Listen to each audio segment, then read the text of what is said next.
اس کو الاعلام کتاب میں ذکر کیا ہے. فرماتے ہیں کہ عبداللہ لانو ایک صحابی اس کے راوی ہیں کہ نبی علیہ السلام نے ارشاد فرمایا ان لآدم علیہ السلام من اللہ عز وجل موقفا فی فصح من العرش. قیامت کے دن آدم علیہ السلام کو اللہ تعالیٰ عرش کے سامنے ایک ایسی جگہ عطا فرمائیں گے علیہ ثوبان اخضران، ان پر دو سبز کپڑے ہوں گے، یعنی سمجھیں تہبند بھی سبز اور کرتا بھی سبز. کأنہ نخلۃ سحوق، جیسے شاخیں کٹی ہو نا تو سیدھا کھجور کا درخت ہوتا ہے، اس طرح آدم علیہ السلام کا اونچا لمبا قد مبارک ہوگا. ينظر الى من ينطلق به من والده الى الجنہ ومن ينطلق به الى النار.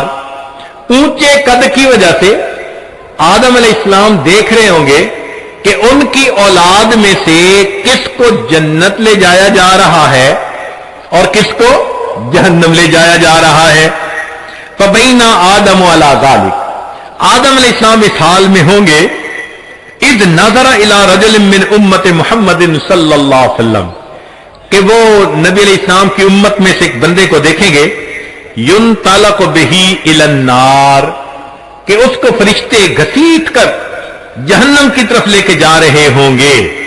فینادی آدم علیہ السلام، تو آدم علیہ السلام پکاریں گے یا احمد یا احمد، نبی علیہ السلام کا نام پکاریں گے. آپ صلی اللہ علیہ وسلم کا نام محمد بھی اور آپ صلی اللہ علیہ وسلم کا نام احمد بھی، اسمہ احمد. تو آدم علیہ السلام نبی علیہ السلام کا نام پکاریں گے یا احمد یا احمد.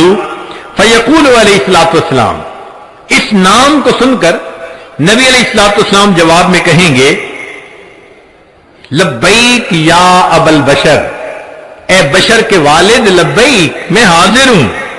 فیقول، وہ بتلائیں گے ھذا رجل من امتی کا، یہ آپ کی امت کا ایک بندہ ہے، ينطلق به الى النار، اس کو جہنم کی طرف لے جایا جا رہا ہے. قال صلی اللہ علیہ وسلم، نبی علیہ السلام نے فرمایا فاشد المئزرہ، میں اپنی چادر کو کس کے باندھ لوں گا. یہ عربوں میں ایک مقولہ تھا، جب انہیں کسی اہم کام کے لیے اٹھنا ہوتا تھا نا تو کہتے تھے جی ذرا چادر کو کس کے باندھو چلو.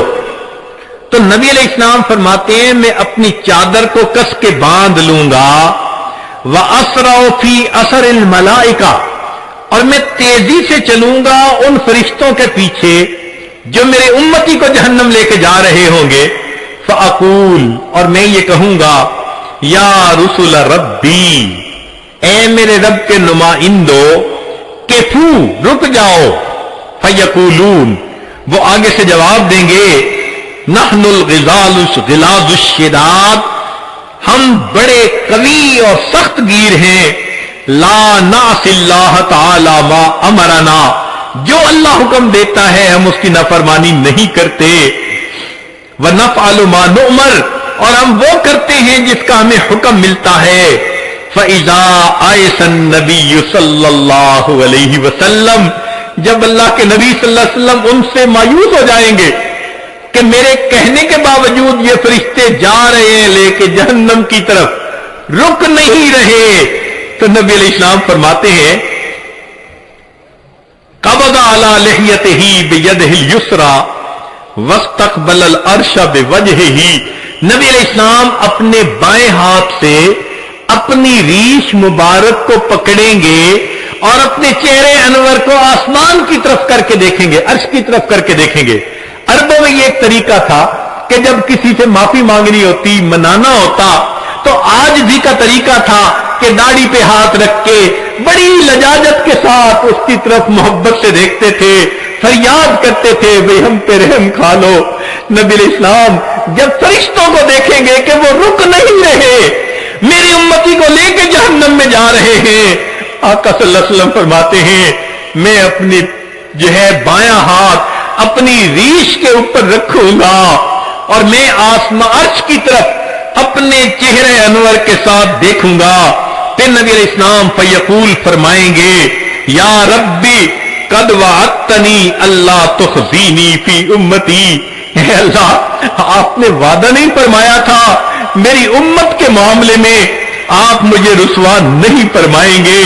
فیاتی النداء من قبل العرش، عرش کے اوپر سے ایک آواز آئے گی اطیعوا محمدا، او میرے فرشتوں محمد صلی اللہ علیہ وسلم کی اطاعت کرو۔ وردوا هذا العبد الى المقام، اور اس بندے کو واپس جہاں سے لائے تھے میدان کے قریب وہیں جا کر چھوڑ کر آؤ۔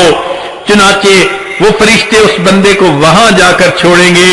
فیخرج صلی اللہ علیہ وسلم، اب دوبارہ وزن شروع ہوگا۔ نبی علیہ الصلوۃ والسلام ایک چھوٹا سا کاغذ کا پرزہ بطاقتن، کاغذ کا پرزہ نکالیں گے، بیضاء، سفید ہوگا، کل ان ملتے، جیسے انگلی کا پورا ہوتا ہے اس کے برابر ہوگا۔ فیلقیھا فی کفۃ المیزان الیمنی، اس کاغذ کے ٹکڑے کو نبی علیہ السلام نیکیوں کے پلڑے میں ڈال دیں گے۔ وَهُوَ يَقُولُ بسم اللہ، اور نبی علیہ السلام ڈالتے ہوئے بسم اللہ فرمائیں گے۔ فَتَرْجِعُ الْحَسَنَاتُ عَلَى السَّيِّئَاتِ، نیکیوں کا پلڑا بھاری ہو جائے گا، گناہوں کا پلڑا ہلکا ہو جائے گا۔ فَيُنَادِ الْمُنَادِي، ندا دے گا وہ ندا دینے والا، سوئدہ و سوئدہ جدہ، یہ بندہ اس کے اجداد سعید بن گئے، اس کی نیکیاں زیادہ ہو گئیں۔ وثقلت موازینہ، انطلقوا بہ الی الجنہ، اب اس کو جنت لے کر جاؤ۔ فیقول یا رسول ربی، جب جنت لے جانے لگیں گے تب وہ بندہ کہے گا اے میرے رب کے نمائندوں فرشتوں، کیفو ذرا رک جاؤ، حتی اسأل ھذا العبد الکریم علی ربہ، حتیٰ کہ میں اس کریم بندے سے ذرا معلوم تو کر لوں۔ فیقول، پھر وہ یہ کہے گا بے ابی انت و امی، آپ کے اوپر میرے ماں باپ قربان جائیں، ما احسن وجہ کا، آپ کا چہرہ کتنا خوبصورت ہے، واحسن خلق کا، آپ کی پرسنالٹی شخصیت کتنی پیاری ہے، من انتا، آپ کون ہیں، فقد عقلتنی اسرتی، آپ نے میرے گناہوں کو مٹا کے رکھ دیا، ورحمت عبرتی، میری لغزشوں کو کم کر دیا۔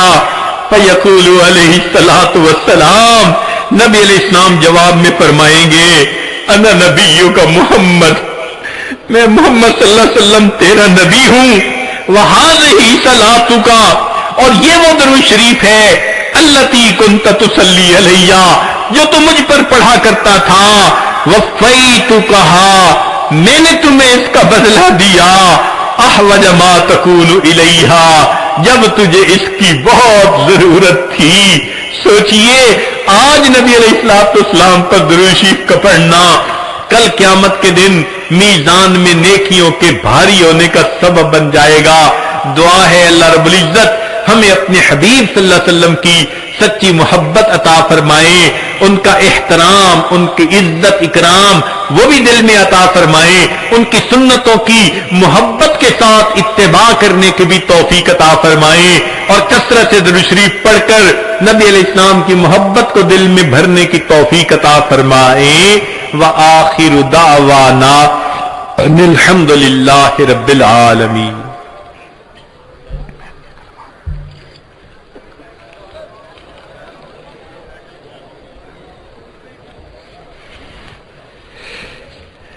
بہت سارے احباب نے کل بھی پیغام بھجوائے، زبانی بھی کہا، ابھی پھر چٹ بھیجی ہے کہ وہ بیعت کرنا چاہتے ہیں، تو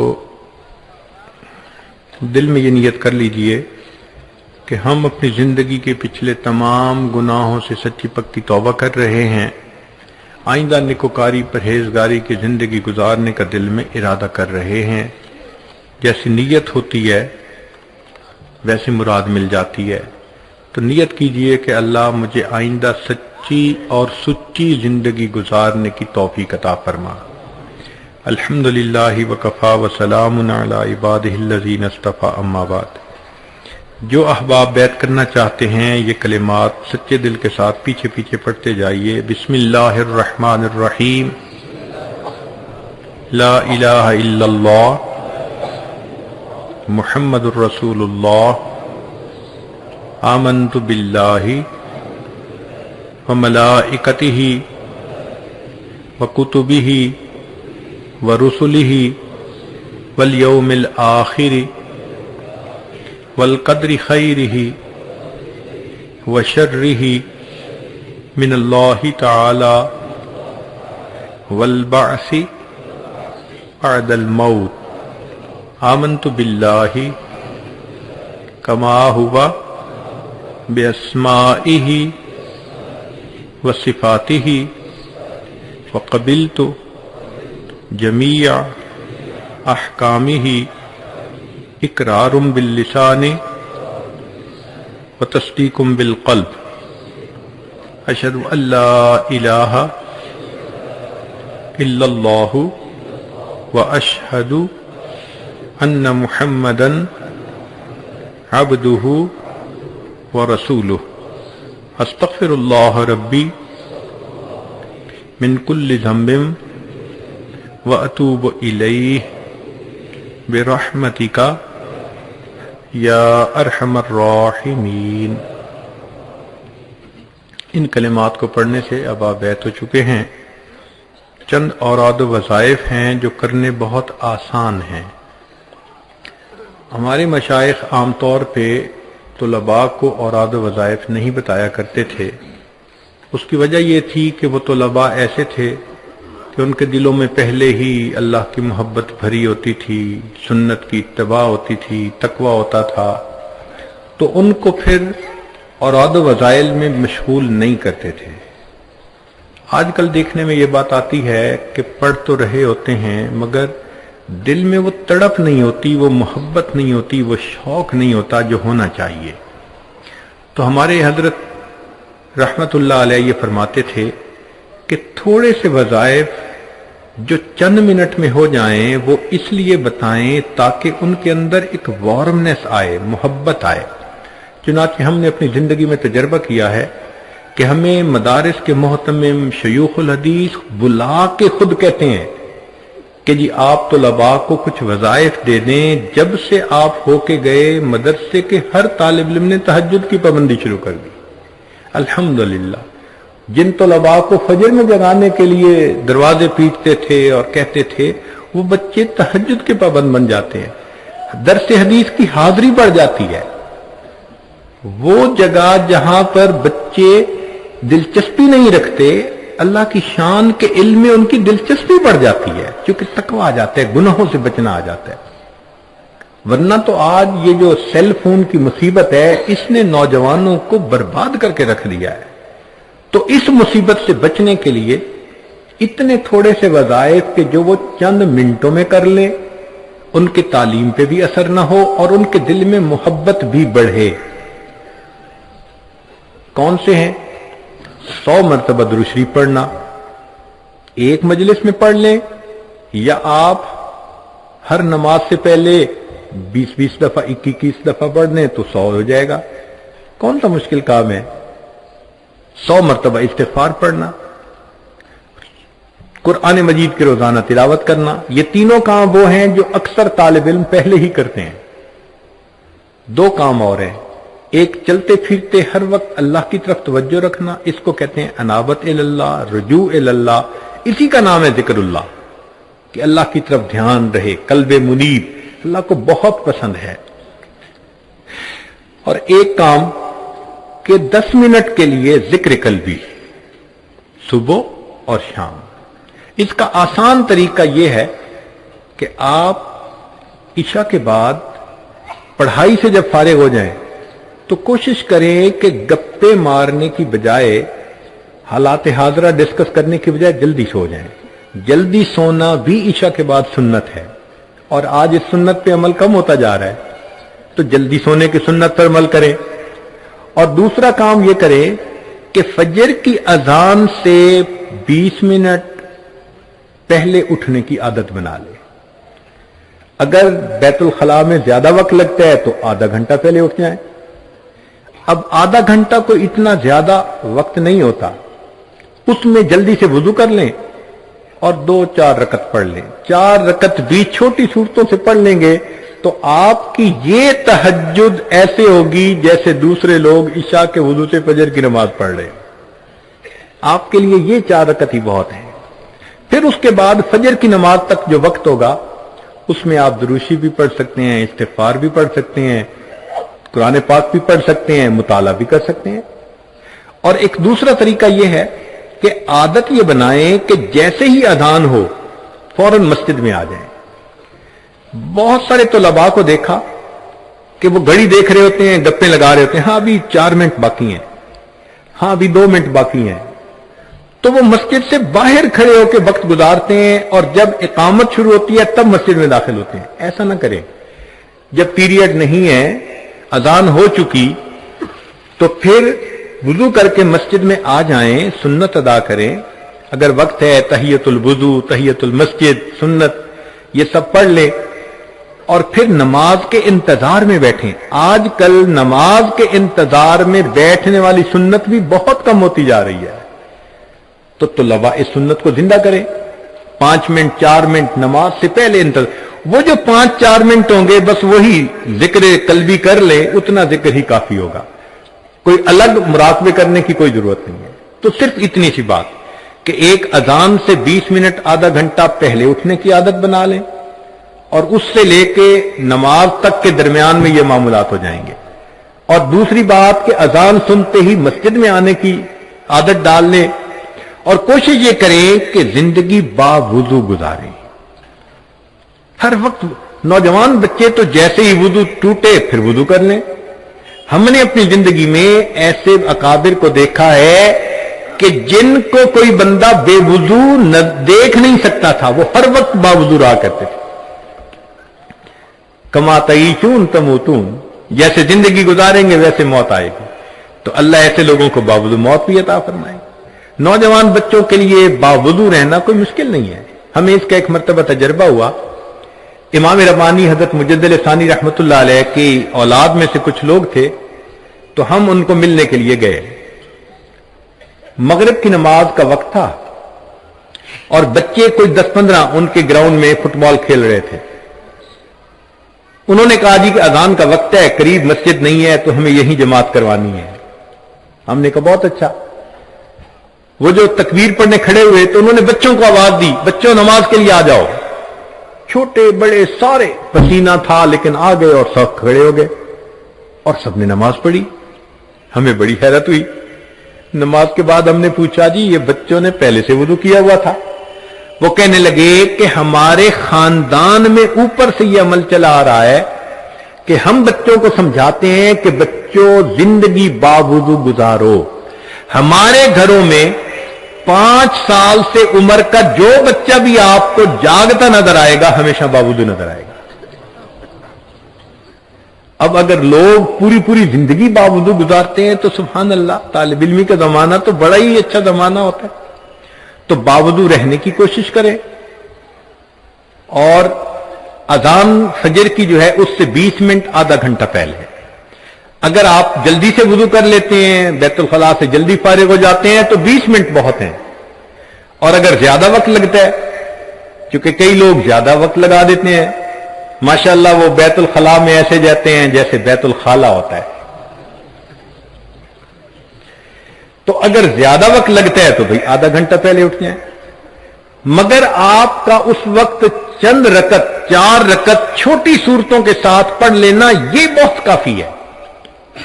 اس کی مثال یوں سمجھیں کہ بینک اکاؤنٹ اگر کوئی بندہ کھولے اور اس میں 5000 روپے ڈلوا دے، جب بھی اکاؤنٹ ہولڈر کی لسٹ بنے گی تو جہاں اربوں پتی، کروڑوں پتی، لاکھوں پتی کا نام آئے گا وہ 5000 والے کا نام بھی آئے گا نا کہ اکاؤنٹ تو کھلا ہوا تھا. بس یہی سوچا کریں کہ جہاں قیامت کے دن لسٹ پیش ہوگی شب زندہ داروں کی، تو عشاء کے وضو سے فجر پڑھنے والوں کی جہاں لسٹ بنے گی وہاں 4 رکعت سے ہی مگر نام تو اکاؤنٹ ہولڈر میں آئے گا نا. اکاؤنٹ تو کھولا ہوا تھا. تو بس اللہ کے چاہنے والوں میں روزانہ اپنا نام شامل کر لیا کریں. یہ سوچنا کہ جی ہم تو پڑھتے پڑھاتے ہیں تہجد کا ثواب مل جاتا ہے، وہ تو بات بالکل ٹھیک ہے، لیکن صحابہ بھی تو سارا دن یہی کام کرتے تھے، پھر تہجد کا اہتمام فرماتے تھے. تو ہمیں اہتمام کرنا چاہیے. یاد رکھنا کہ عوام الناس جس طرح 5 فرض نمازوں کا اہتمام کرتے ہیں، ہم طلباء کو چاہیے کہ ہم تہجد کا اس طرح اہتمام کیا کریں. تو 15 منٹ پہلے اذان سے اٹھنے کی عادت ڈال لیں، فجر کی اذان سے، انشاءاللہ اسی میں یہ سارے معاملات ہو جائیں گے. اور پھر اس کے بعد آپ ایک چیز محسوس کریں گے کہ سنت کا شوق بڑھ جائے گا، اللہ کی محبت بڑھ جائے گی، نیک باتیں سننے کا شوق بڑھ جائے گا، نیکوں سے محبت. آپ خود کہیں گے کہ مجھے اب اندر کا انسان بدلتا نظر آ رہا ہے. ہم نے الحمدللہ اپنی زندگی میں ہزاروں نہیں، اللہ کی شان لاکھوں احباب کو یہ بات بتائی اور ان کی زندگیوں کو بدلتے ہوئے بھی آنکھوں سے دیکھا. ان اوراد وظائف کی برکات ایسی ہے. یہ آج ایک مرتبہ کسی ایئرپورٹ پہ تھا، کوئی کتاب پڑھ رہا تھا. ایک نوجوان جس کے ہاتھ میں شراب کی بوتل تھی، وڈکا کی، وہ قریب سے گزرا اور یوں کر کے دیکھتا ہوا چلا گیا. آگے تھوڑی دیر جانے کے بعد واپس لوٹا اور مجھے آ کے کہتے ہیں hello hi how are you, جیسے عادت ہوتی ہے. میں نے کہا میں ٹھیک ہوں. کہتے I want to be like you, میں تمہاری طرح بننا چاہتا ہوں. میں نے کہا اچھا تمہیں یہ کپڑے پسند آئے ہیں؟ پہلا ذہن اسی طرف گیا نا کہ یہ آثار قدیمہ جو ہم بنے ہوئے ہیں تو اس کو شاید یہ اچھا لگا ہو. تو اس نے کہا no no I see some light on your face, مجھے تمہارے چہرے پہ کچھ روشنی نظر آ رہی ہے. تو فوراً دل میں خیال گیا کہ یا اللہ ہدایت تو آپ نے دینی ہوتی ہے، کیا پتہ اس کی ہدایت کا وقت ہو. تو میں نے جواب دیا کہ you can be even better than me, آپ مجھ سے بھی بہتر بن سکتے ہیں. کہتے ہیں آئی ایم جسٹ کمنگ. سامنے ایک واش روم تھا، وہ گیا اور وہ شراب کی بوتل میں نے دیکھا اس کو، اس نے یوں جا کے نا ٹریش کین میں پھینکی اور وہاں جا کے کلی کی اور اپنا چہرہ صاف کیا اور فریش ہو کے آ گیا. جب آ کے بیٹھا تو کہتا ہے کہ let me introduce my self, میں اپنا تعارف کروانا چاہتا ہوں. تعارف اس نے کروایا کہ میں نے جاپان سے کمپیوٹر کے اندر ایم ایس سی کی ہوئی ہے اور اس وقت ایک کمپیوٹر کی کمپنی کا میں مینیجر ہوں، میری اتنی زیادہ تنخواہ ہے اور میری زندگی ایسی ہے کہ I eat everything, I do everything. میں ہر چیز کھاتا ہوں اور ہر کام کرتا ہوں. لو جی، اس کا مطلب کہ شراب پیتا تھا، سور کھاتا تھا اور ہر الٹا سیدھا شہوانی شیطانی کام وہ کرتا تھا. یہ اس نے اپنا حدود اربہ بتایا. پھر مجھے کہتے ہیں کہ جی میں کیسے بچ سکتا ہوں گناہ سے؟ اس لیے کہ میں نوجوان ہوں اور اس ماحول میں ہر دن کوئی نہ کوئی مجھے دعوت گناہ عورت دیتی ہے اور میں اس کے ساتھ وقت گزارتا ہوں. تو میں نے کہا کہ بھئی آپ نہیں بچ سکتے، اللہ تو بچا سکتا ہے نا. کہتے ہیں ہاں. میں نے کہا چلیں. یہی اس کو توبہ کے کلمات پڑھائے اور یہی اوراد و وظائف بتا دیے. یہ عاجز آ گیا. تقریباً 3 مہینے کے بعد اس نے خط لکھا. اس خط میں اس نے 2 باتیں خاص لکھی. پہلی بات لکھی 5 نمازیں تو پڑھتا ہی ہوں، کبھی کبھی مجھے تہجد بھی مل جاتی ہے. یہ پہلی بات لکھی. اور دوسری بات اس نے لکھی کہ میں اس بات پہ حیران ہوں کہ گناہوں کے سمندر میں رہتے ہوئے میں گناہوں سے بچا ہوا کیسے. اللہ اکبر.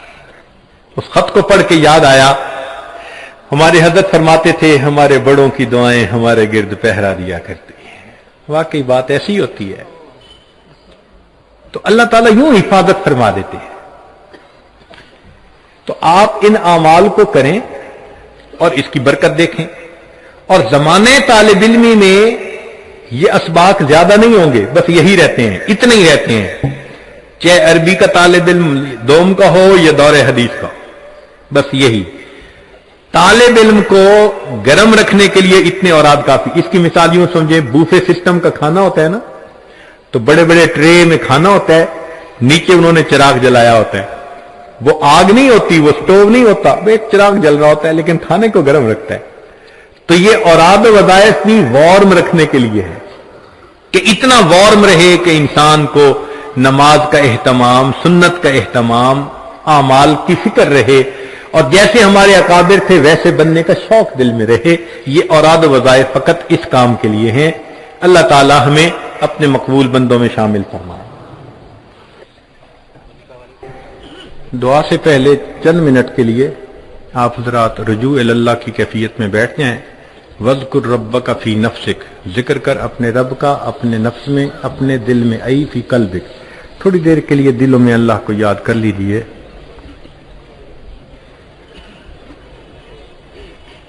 انسان جب اپنے اندر جھانکتا ہے اسے اپنی اصل تصویر نظر آتی ہے. اپنے من کے دریچے کو کھولیے، اپنی اصل تصویر کو دیکھیے.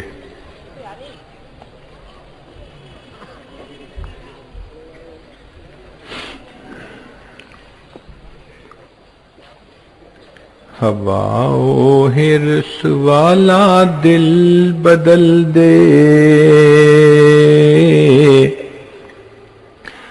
میرا غفلت میں ڈوبا دل بدل دے. ہوا و حرص والا دل بدل دے،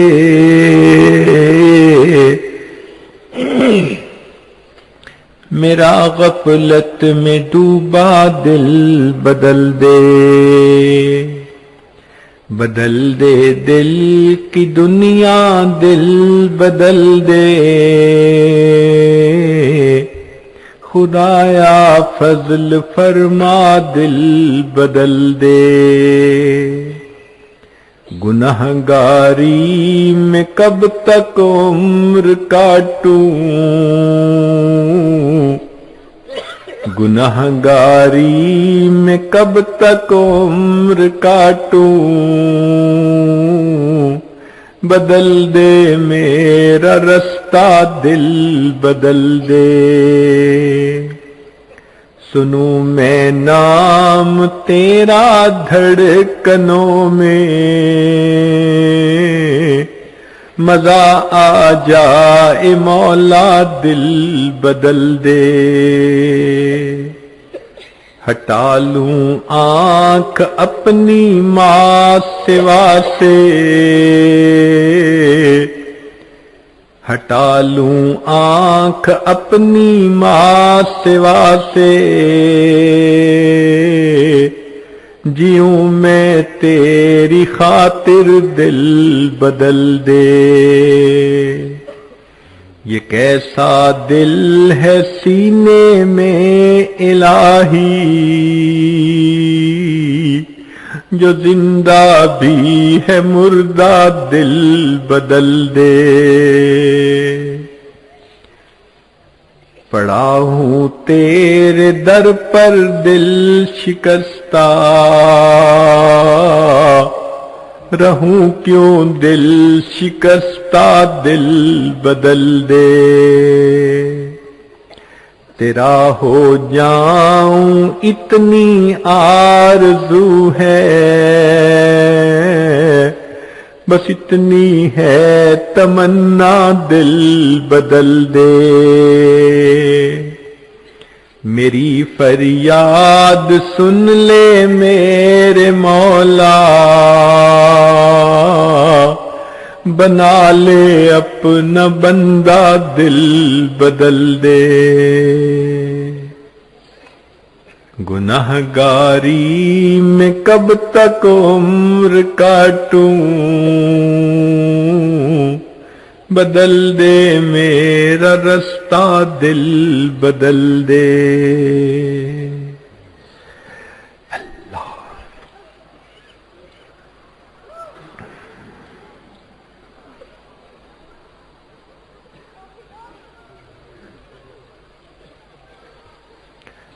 لا الہ الا اللہ محمد الرسول اللہ. دعا کر لیجئے. سبحان ربی العلی الوہاب اللہم صلی علی سیدنا محمد وعلی آل سیدنا محمد وبارک وسلم۔ اے کریم آقا، ہم آپ کے عاجز مسکین بندے ہیں، ہمارے گناہوں کو معاف فرما، خطاؤں سے درگزر فرما، عیبوں کی پردہ پوشی فرما۔ اللہ ہماری نگاہوں کو پاک فرما، دلوں کو صاف فرما، سینوں کو اپنی محبت سے لبریز فرما، اپنے عشق کی آتش ہمارے سینوں میں پیدا فرما، ہمارے انگ انگ سے اپنے ذکر کو جاری فرما، روئیں روئیں سے اپنے ذکر کو جاری فرما، ہڈی ہڈی بوٹی بوٹی میں اپنی محبت پیدا فرما۔ اللہ ہمیں نماز کی حضوری نصیب فرما، سجدے کا سرور نصیب فرما، قرآن پاک پڑھنے کا لطف نصیب فرما، رات کے آخری پہر کے مناجات کی لذت نصیب فرما، ایمان حقیقی کی حلاوت نصیب فرما۔ اے کریم آقا، درگزر کا معاملہ فرما۔ اے رب کریم، ہمارے ظاہر کو اپنے حبیب صلی اللہ علیہ وسلم کی سنتوں سے سجا، ہمارے من کو اپنی معرفت سے منور فرما۔ اللہ، جو گناہ ہم نے دن میں کیے معاف فرما، راتوں میں کیے معاف فرما، جو محفل میں کیے معاف فرما، جو تنہائیوں میں کیے معاف فرما۔ اللہ، جو ارادے سے کیے وہ بھی معاف فرما، جو بنا ارادے کے ہوئے وہ بھی معاف فرما۔ اللہ، جو گناہ ہمیں یاد ہیں وہ بھی معاف فرما، جو کر کے بھول گئے وہ گناہ بھی معاف فرما۔ معصیت کی ذلت سے محفوظ فرما۔ اللہ، ہمیں طاعات کی عزت نصیب فرما، تقوی و طہارت کی زندگی نصیب فرما۔ اے اللہ، سنت کے ساتھ دلی محبت نصیب فرما۔ اے اللہ، آقا صلی اللہ علیہ وسلم کی محبت سے دلوں کو لبریز فرما۔ میرے مولا، ہم دنیا میں ایسے وقت میں آئے، پیدا ہوئے کہ آپ کے پیارے حبیب صلی اللہ علیہ وسلم پردہ فرما چکے۔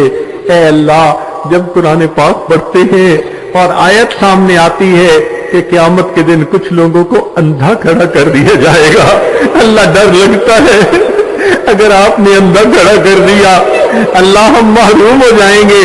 دوہری محرومی سے بچا لینا، اگر یہاں دیدار نہیں کر سکے آخرت میں تو دیدار عطا فرما دینا، آخرت میں تو ان کے قدموں میں جگہ عطا فرمانا۔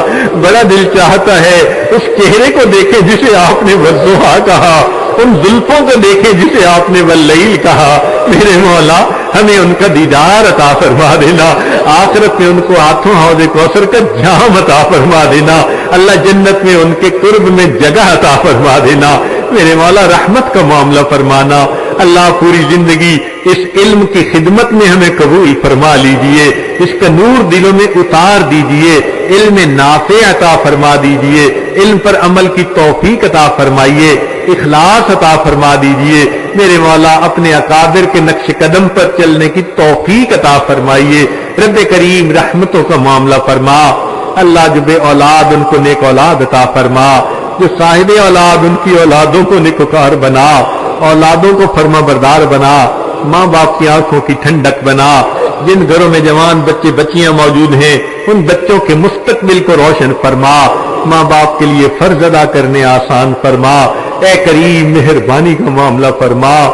رب کریم، جو مقروض ہیں ان کے قرضے کی ادائیگی کی سبیل پیدا فرما، قرضوں سے محفوظ فرما، مرضوں سے محفوظ فرما، ذلت سے محفوظ فرما، علت سے محفوظ فرما، قلت سے محفوظ فرما۔ جن احباب نے دعاؤں کے لیے خط لکھے، پرچی لکھی، فون کیے، پیغام بھیجے، اللہ سب کے دلوں کی نیک مرادوں کو پورا فرما۔ جو احباب آج آنا چاہتے تھے مجبوریوں کی وجہ سے نہیں آ سکے، اللہ ان کو بھی ان دعاؤں میں شامل فرما۔ اے اللہ، جو احباب موجود ہیں ان کے جو عزیز رشتہ دار ان کو یہاں آنے کے لیے کہتے رہے، اے اللہ وہ بھی چاہتے تھے کہ آئے نہیں آ سکے، ان کو بھی ان دعاؤں میں شامل فرما۔ اے اللہ، رحمتوں کا معاملہ فرما۔ کریم آقا، مہربانی کا معاملہ فرما۔ اللہ، ہمارے نفس کو نفس مطمئنہ بنا۔ اے کریم، آپ کے سامنے کوئی جھوٹ نہیں بول سکتا، آپ دلوں کے بھید جاننے والے ہیں۔ ہماری حالت یہی ہے، رات توبہ کرتے ہیں، دن میں توڑ بیٹھتے ہیں، صبح توبہ کرتے ہیں، شام توڑ بیٹھتے ہیں۔ اللہ، ایک قدم آگے بڑھاتے ہیں، 2 قدم پیچھے ہٹ جاتے ہیں۔ اللہ، یہ شیطان بدبخت اور نفس ہماری راستے کی رکاوٹ ہے۔ اللہ، نفس کو نفس مطمئنہ بنا دیجئے، شیطان سے حفاظت فرما دیجئے۔ جیسے آپ نے آسمان کو زمین پر گرنے سے روک دیا، اللہ شیطان کو ہم پہ مسلط ہونے سے روک دیجئے۔ میرے مولا مہربانی فرما دیجئے۔ آپ ہی نے ارشاد فرمایا ہے اچھے بروں کے ساتھ اچھا معاملہ کرے، اللہ آپ اچھے ہیں اور ہم برے ہیں، اللہ ہمارے ساتھ اچھائی کا معاملہ فرما دیجئے، رحمت کا معاملہ فرما دیجئے، رب کریم نرمی کا معاملہ فرما دیجئے، رب کریم خیر کا معاملہ فرما دیجئے۔ اگر ہمیں آپ سے دوستی کرنی نہیں آتی، اللہ آپ کو تو دوستی کرنی آتی ہے، اے مالک آپ دوستی فرما دیجئے، آپ ہمیں چن لیجئے، اے اللہ آپ مہربانی فرما دیجئے، اے اللہ اپنی محبت دلوں میں ڈال دیجئے، رب کریم مہربانی کا معاملہ فرمائیے۔ اے اللہ ماں اپنے بچے کو نجاست میں لچڑا دیکھتی ہے، وہ بچے کو پھینک تو نہیں دیتی، چھوڑ تو نہیں دیتی، سمجھتی ہے یہ تو نادان ہے، بیٹا تو میرا ہی ہے، بچے کو دھو لیتی ہے، سینے سے لگا لیتی ہے۔